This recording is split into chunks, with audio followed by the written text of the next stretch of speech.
نماز میں خنجر لگا، نماز فجر کی نماز پڑھا تھا، اب ایک دم گرے، وہ چھپا ہوا تھا ابو لولو مجوسی، اس نے 7 وار کیے خنجر کے پیٹ میں، تو اب گرے، تو پہلی صف والوں کو تو پتہ تھا پیچھے نہیں، تو عبد الرحمن بن عوف نے لپک کے آگے مصلی پہ کھڑے ہو کے نماز شروع کر دی، اور چند آدمی اس کو پکڑنے کے لیے بھاگے، پھر اس نے آگے جا کے اپنے آپ کو خنجر مار کے اس نے خودکشی کر لی، اٹھا کر مکان پر لے گئے، دودھ پلایا گیا تو وہ آنتوں سے باہر نکل گیا، کہنے لگے موت کا پیغام آ گیا ہے، تو اپنے بیٹے کو بلایا کہ بیٹا جا کر اماں جان عائشہ سے کہو کہ عمر امیر المومنین نہ کہنا، اب میں امیر المومنین نہیں ہوں، کہنا کہ عمر بن خطاب اپنے دونوں ساتھیوں کے ساتھ قبر کی جگہ چاہتا،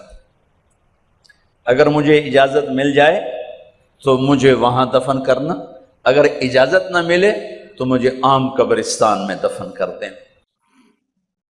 عبداللہ بن عمر تشریف لے گئے تو اماں عائشہ بیٹھی رو رہی تھی، کہ اماں جان میرا باپ عمر بن خطاب اجازت چاہتا ہے قبر کی اپنے دونوں ساتھیوں کے ساتھ، تو حضرت عائشہ رضی اللہ تعالیٰ عنہ رونے لگی، پہلے بھی رو رہی تھی، کہا عبداللہ یہ جگہ تو میں نے اپنے لیے رکھی ہوئی تھی کہ میں اپنے خامند اور باپ کے ساتھ میں بھی ایک کونے میں سو جاؤں گی، لیکن اگر عمر کی خواہش ہے تو اس جگہ کا عمر مجھ سے زیادہ حقدار۔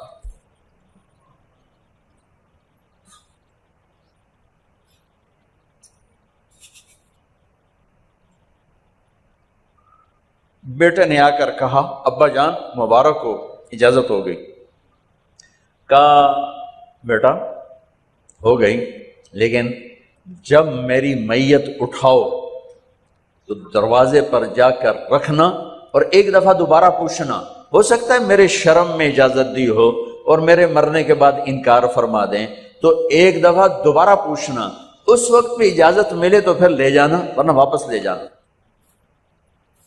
حضرت علی اور حضرت حسن تشریف لائے جس دن انتقال ہو رہا ہے، تو گھبراہٹ دیکھی تو حضرت علی نے فرمایا عمر موت سے ڈر گئے ہو؟ کہ نہیں موت سے نہیں ڈرا، موت کے بعد کیا ہوگا اس سے ڈر گیا۔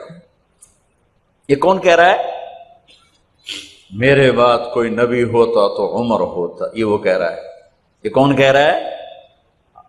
آپ نے کہا آج رات میں جنت میں گیا تھا، میں نے ایک بڑا خوبصورت محل دیکھا، سونے چاندی زمرد یاقوت موتیوں کا، میں نے کہا یہ کس کا ہے؟ تو مجھے کہا گیا یہ آپ کے غلام عمر بن خطاب کا ہے۔ کون کہہ رہے ہیں؟ موت کے بعد جو ہوگا اس سے ڈر رہا ہوں۔ کہ آپ مسجد میں انٹر ہوئے، مسجد میں ایسے لوگ تھے، ادھر ابو بکر تھے اور ادھر عمر تھے، ہاتھ دیو، آپ نے یوں ہاتھ پکڑ لیے، دونوں کے ایسے ہاتھ پکڑ لیے، ادھر ابو بکر ادھر عمر، کہ مجھے دیکھ رہے ہو؟ کہ جی، کہ قیامت کے دن میں ایسے اٹھوں گا کہ میرے ادھر ابو بکر ہوگا اور ادھر میرے عمر ہوگا۔ یہ عمر کہہ رہے ہیں موت سے نہیں ڈرا ہوں، موت کے بعد کیا ہوگا اس پہ ڈر رہا ہوں۔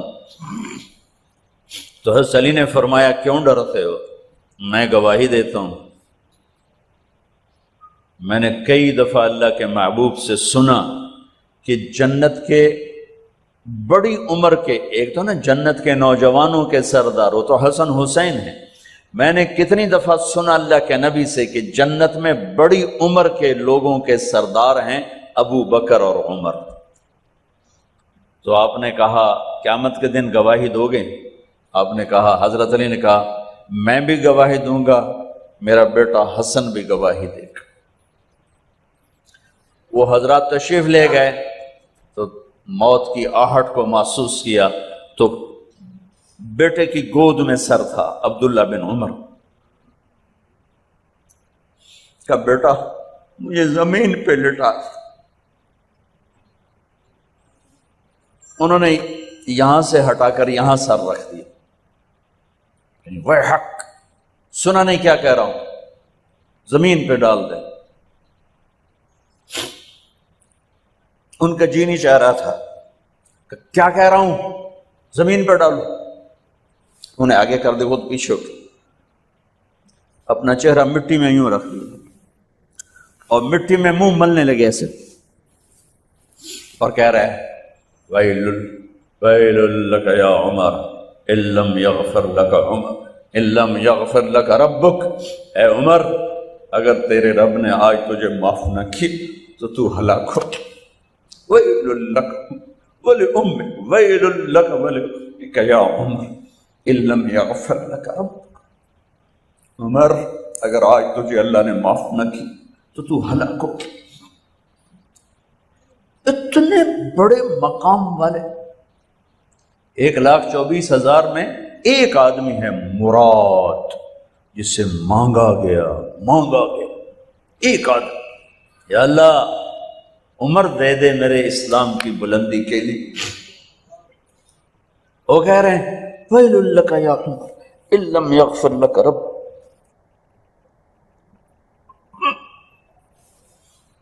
اے عمر تو برباد ہو گیا اگر تیرے رب نے تجھے معاف نہ کی۔ یہ کہتے کہتے کہتے کہتے جان نکل گئی۔ صہیب رضی اللہ عنہ نے آپ نے وصیت فرمائی تھی میرا جنازہ صہیب پڑھائے، رومی، جنازہ پڑھایا گیا، کندھوں پہ اٹھایا گیا، اور آ کر اماں جان عائشہ رضی اللہ عنہ کے دروازے پر عبداللہ بن عمر، باقی تو کوئی پتہ نہیں تھا کسی کو، گوے ٹھہر جاؤ جنازہ یہاں رکھ دو۔ پھر آگے بڑھے، دستک دی، اماں جان میرا باپ عمر بن خطاب دروازے پہ پہنچ چکا ہے، اندر آنے کی اجازت ہے۔ تو اماں جان عائشہ نے فرمایا مرحبا بعمر، ہم عمر کو خوش آمدید کہتے، اور باہر تشریف لے گئیں۔ وہیں حجرہ مبارک میں قبر کھودی گئی تو عبداللہ بن عباس فرماتے ہیں کہ میرے کندھے پر کسی نے ہاتھ رکھا تو میں نے یوں پیچھے مڑ کے دیکھا تو جناب امام المتقین حضرت علی کھڑے ہوئے رو رہے تھے اور فرما رہے تھے عمر مجھے پتا تھا تیرے سوا یہاں کوئی نہیں آ سکتا، مجھے پتا تھا یہاں تو ہی آئے گا اور کوئی نہیں آ سکتا، چونکہ میں نے ہزاروں دفعہ سنا خرجت انا و ابو بکر و عمر دخلت انا و ابو بکر و عمر، میں نے ہزاروں دفعہ اپنے نبی کی زبان سے سنا میں اور ابو بکر عمر گئے تھے، میں اور ابو بکر عمر آئے تھے، میں اور ابو بکر عمر اندر گئے تھے، میں اور ابو بکر عمر باہر گئے تھے، میں نے اپنے نبی کے نام کے ساتھ تجھے اور ابو بکر کو اتنا سنا ہے کہ کسی کو نہیں سنا، لہذا مجھے پتا تھا تو اسی جگہ پہ آئے گا، تیری یہی جگہ ہے۔ میرے بھائی بہنوں، یہ وہ لوگ ہیں جنہوں نے رضی اللہ عنہ کا ٹائٹل جیتا اور پھر روتے روتے مر گئے۔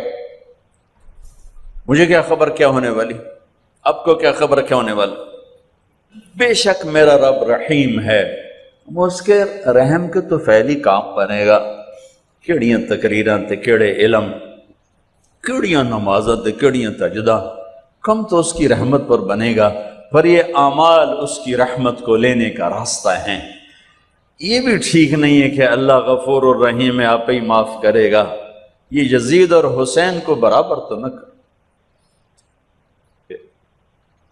آل رسول کی بوٹی بوٹی نوچ دی جائے اس کی رضا کو ڈھونڈنے کے لیے۔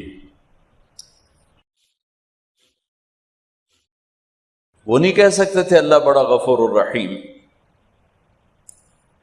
اس لیے بھائی بہنوں، معاملہ بے شک اللہ کی ذات سے ہے، بڑا کریم ہے، آنسو دیکھنا چاہتا ہے، ندامت دیکھنا چاہتا ہے۔ کون ہے جس سے گناہ نہیں ہوتی؟ کون؟ میں اسے انسان ماننے کے لیے تیار نہیں، یا تو وہ کوئی فرشتہ ہے یا نبی ہے، نہ نبی آ سکتا ہے نہ ہم فرشتے ہیں، وہ انسان ہی نہیں جس سے خطا نہ ہو۔ لہذا میں اپنے رب کی قدرت پہ قربان جاؤں، رحمت پہ قربان جاؤں کہ اس نے توبہ کے لیے نہ عمر کی قید نہ عدد کی قید. ابھی تو 60 سال کا ہو گیا ہے، 70 سال کا ہو گیا، اب تیری کوئی توبہ نہیں، آخری سانس میں آ جا قبول ہے. ابھی تیری 100 دفعہ ٹوٹ چکی ہے توبہ، اب 101 دفعہ قبول نہیں، 1 کروڑ دفعہ توڑ کے آ جا قبول ہے.